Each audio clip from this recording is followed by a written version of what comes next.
બનાસકાંઠા જિલ્લાના વાવ મોડેલ સ્કૂલના પ્રાંગણમાં રાજ્ય કક્ષા શાસિત અને કેન્દ્ર કક્ષા શાસિત એમ બે ગર્લ્સ હોસ્ટેલ આવેલી છે.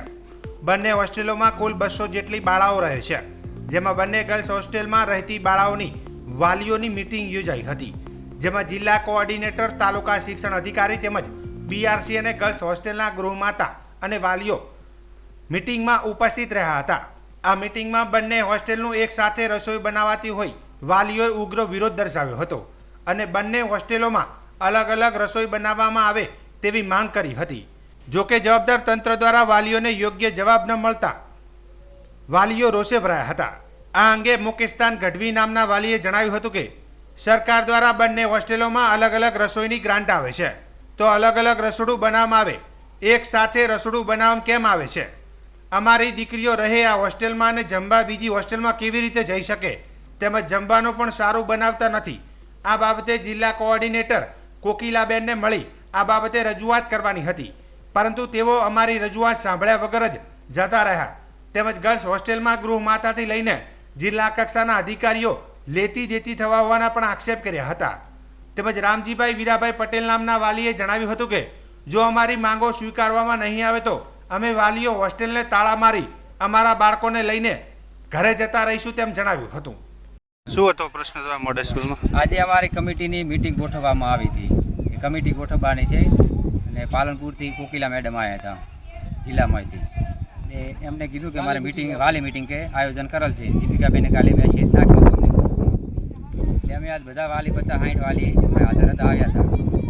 તે સમયે અમે કોકિલાબેનને એક જવાબ કર્યો કે ભાઈ અમારી છોકરીઓ જે છે એમને 200 છોકરીઓ છે, 100 હોસ્ટેલો.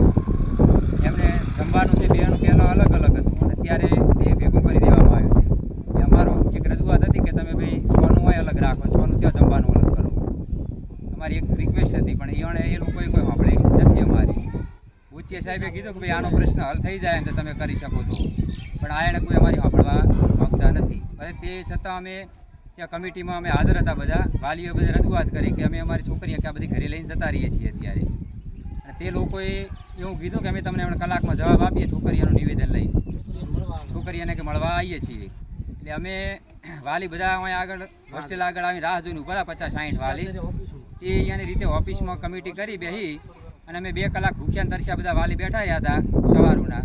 અને કોકિલાબેને કોઈની વાત કોઈની સાંભળી નથી અને બારોબાર નીકળી ગયા. પછી પોતે ઉપર સુધી હપ્તા લેવામાં આવે છે કાયદેસર. કેએમડીસીની કાર્ય મિટિંગ કરવામાં આવતી નથી. પછી જે હલકા ગુણવત્તાવાળો સામાન લાવવામાં આવે છે ત્યાંથી છોકરાને પેટમાં દુખવા આવે છે. હા, પછી ઝાડા ઉલટીનો પ્રશ્ન રહે છે. પછી ખાવામાં કોઈ બરાબર આવતું નથી. ઉપર લેવલે કોકિલાબેન હપ્તા કાયદેસર અહીંથી આવી લઈ જાય છે.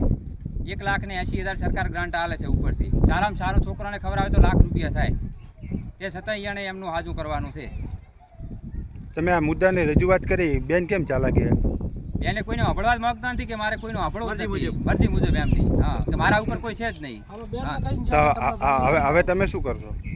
અમે આ રજૂઆત કરી ઉપર. હા, નકા અમે અમારી છોકરીઓ ઘરે લઈ જાય, હોસ્ટેલને લોક મારી દે તાળું. હા, અમે વાલી બધા મજબૂર છે ઘરે લઈ જવા. શું પ્રોબ્લેમ છે તમારે? અમારે સવારના અહીંયા બેઠા હતા, વાલી મીટિંગ હતી. તે બેસી રહ્યા ખાસી વાર.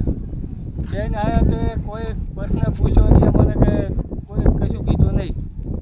તો પણ અમે કીધું રસોડું 2 જગ્યાએ ચાલુ હતું તો તમે એક જગ્યાએ ચમ કર્યું અને છોકરાને પેટમાં બીજું દુખે છે. અને પાછળથી જે ઝેણા બાળકો છે એ પાછળથી જમવા જાય છે, મોટા બાળકો એ પહેલાં જમવા જાય છે. બરાબર, અમારા મીડિયાના માધ્યમથી અમે કહેવા માટલું આવો છો કે કોઈ જો બે અલગ અલગ નહીં કરે તો એની કાર્યવાહી અમે કરશું. શું કરશો તમે કાર્યવાહીમાં? એમાં એવું છે, અમારા છોકરા જે બાળકો છે બધા જે રહ્યા વ્યક્તિ બધા ઘરે લઈ જાય છે. જોકે યે ન્યૂઝ ઇન્ડિયાના પ્રતિનિધિ સાથે જિલ્લા કોઓર્ડિનેટર કોકિલાબેને ટેલિફોનિક વાતચીત કરી હતી અને જણાવ્યું હતું કે વાલીઓની રજૂઆત છે તેનો 2 દિવસમાં નિકાલ આવી જશે. ઉલ્લેખનીય છે કે વાવ ખાતે આવેલી ગર્લ્સ હોસ્ટેલમાં અગાઉ પણ અનેકવાર રજૂઆત કરવામાં આવી હતી. તો આ બાબતે ગાંધીનગર કક્ષાએથી તપાસ કરવામાં આવે તો ચોંકાવનારી વિગતો પણ બહાર આવે તેમ છે.